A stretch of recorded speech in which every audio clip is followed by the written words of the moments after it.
Mainam na maglagay ka ng ganito sa wallet po ninyo para hindi ka nasisimutan ng pera mga bossing. Marami na po nagpatotoo po dito at isa na rin ako sa paborito ko po itong pampaswerte. Kaya yung bag ko pa mga bossing ko, kapag ka tinignan, parang may bato. Kasi sa dami po mga pampaswerte. Pero okay lamang po yan sa akin dahil masasabi ko lamang epektibo po talaga siya mga bossing. Kung kayo po ay lubog sa utang, isa ka sa mga maraming mga alagang numero, or kaya po meron kang negosyo at or kaya po meron kang pitaka na lagi na lamang po nasisimutan ng pinansyal, ay ilagay nyo po ito. Isiksik nyo po ito sa wallet ninyo at ang dulot nito ay swerte. Basta mga bossing ko, kailangan lagi kang positive, naniniwala ka.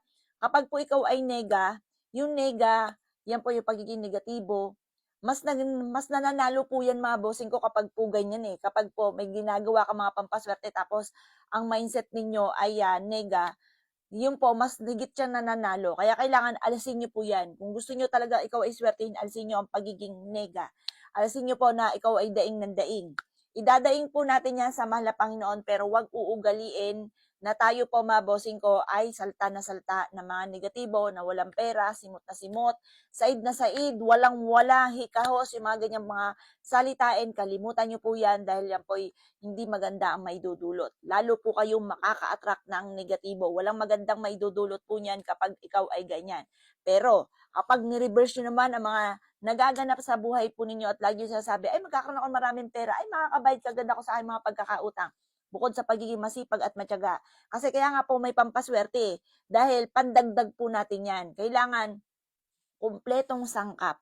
Masipag, matyaga, positive, tapos pampaswerte mga bossing ko para higit tayo na lumevel up ang swerte at malampasan ko naman ang mga problema pinagdadaanan. O siya mga boss, ano po ba itong aking sinasabing ito? Ito po mga bossing ko, kailangan natin ng plastic. Maliit na plastic, malaki nga po ito kahit mga kalahati lang yan. Basta maghanap kayo ng plastic po dyan, kahit plastic labo. Tapos inyo na lang siyang POT na ganyan. Tapos inyo pong gupitin na lang para maliit lang. Ilalagay nyo ito, isisiksik nyo ito sa bag po ninyo or sa wallet po ninyo at ang dulot nito ay swerte. Ngayon mga bossing, o siya, maglalagay po tayo ng 3 bulak. Bakit kamo? Okay din naman ang isa, wag lang yung gagawin dalawa. Kasi yung dalawa, pares po siya, panakto. Kapag po halimbawa tatlunan, kapag 3 bulak, may labis na isa. Pares may dalawa, may labis na isa, ibig sabihin yan, labis ang blessing. Yan ang mga bilang ng swerte mga bossing. 3 bulak, yan. Tapos, sasamahan natin to ng 20. Bakit kamo natin kailangan ang 20? Ang 20, mga bossing ko, may rose gold. Ang rose gold, mga bossing ko, ay mabilis na pagtugon sa mga ninanais natin. Ang gold naman, kasaganahan ang dulot. Ang silver, pantabay ng malas. Kasi misa mga bossing ko, kaya inaalat, may mga tao sa paligid natin na kaingitan ka, marunong gumamit ng kaliwa o nagpalipad hangin sa inyo na kayo po'y malasin. O siya mga bossing ko, nagkakatotoo dahil wala kang proteksyon. Para hindi magkatotoo mga panalangin nilang masama, dapat meron kang ganito. Ilagay nyo lamang siya dito mga bossing nga para meron kayong proteksyon. At syempre, ang bariya, sabi nga po nila, wag na wag kang magpapawala ni singkunduling sa inyo pong pitaka para may pantawag ng kasamahan po niya mga boss. Kasi pag walang magtatawag ng kasamahan niyang pera, wala po, kumbaga yan ay talagang lagi ka masisimutan. Wala pong papasok sa inyong swerte, lalo na sa pinansyal. Pagkatapos, kailangan din natin ng dahon ng laurel. Kasi yung dahon ng laurel, magbibigay yan ng the victory swerte po sa inyo. Ipagkakalob nito yung ninanais ninyo. Halimbawa, humiling ka sa kanya ng 100. Naku, generous po ang dahon ng laurel. Ipagkakalob sa inyo niyan, 1,000. Ganun siyang ka-generous. Kasi ako dati mga boss, simple-simple lang naman ang wishes ko. Madagdagan lang ng 10,000 ang amin pong kita sa isang buwan, ay masayang-masaya na ako. Hindi na ako mamumblema pa. Pero ang binigay ay hindi ko rin inaasahan mga bossing ko na blessing.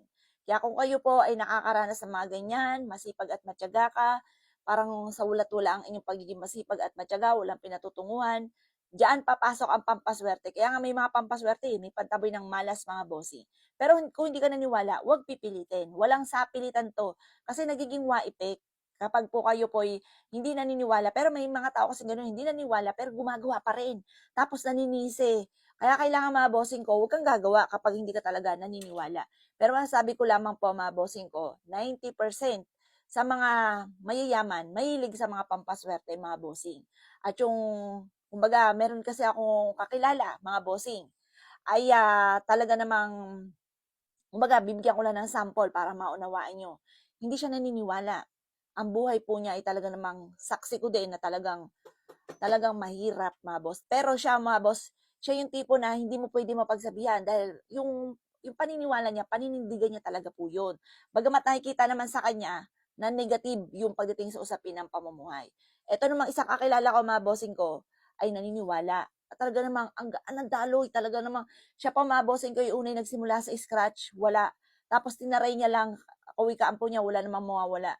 Tapos nagsunod-sunod na. Hindi niya inaasahan na didil niya kung ano man po yung kanya pong pinagkakabalang negosyo. Ngayon pa, mga bossing, parang titinda na siya ng mga pampaswerte pero masabi niya, epektibo talaga. Kasi dati parang napakailap ng swerte. Kaya nga po may pampaswerte. Para meron tayong pantaboy ng malas. Kailangan perfect combination sa buhay natin. Sipag at tiyaga. Tapos tambalan natin ng mga ganito pantaboy ng malas, mga bossing. Lalo sa simple mga pamamaraan kagaya po nito. O mga boss, gawin niyo na po ito. At good luck po sa inyo po lahat.